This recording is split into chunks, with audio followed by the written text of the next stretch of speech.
By Ranjit Yadav. के कारा से दिलवा म्यूजिक बाय विकास।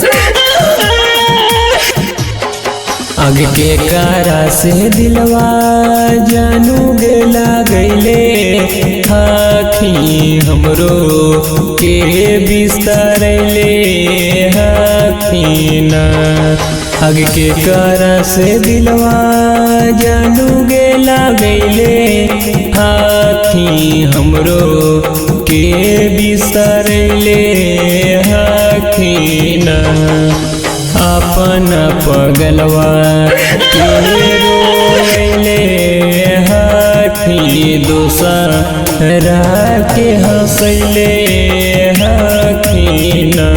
अपन पगलवा के रोले हाथी दूसरा के हंसले हाथीना।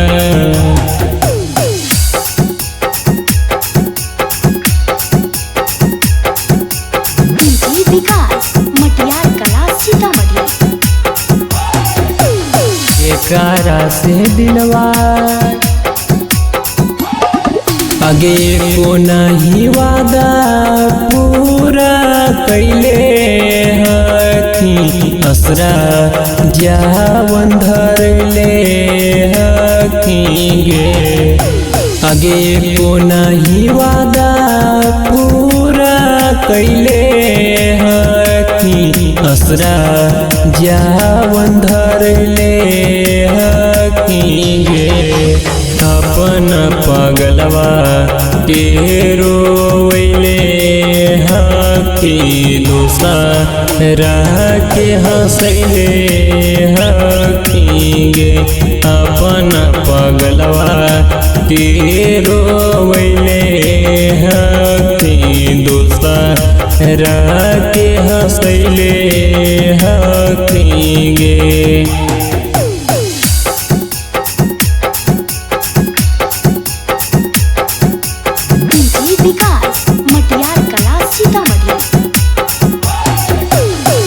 कारा से दिलवा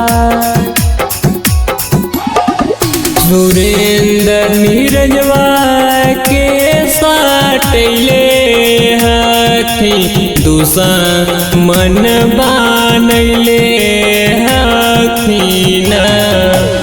रंजित पवन माँ के साटले हाथी दूसा मन बानले हाथीना। के करा से दिलवा जानू गेला गईले हाथी हमरो के बिसरले हाथीना।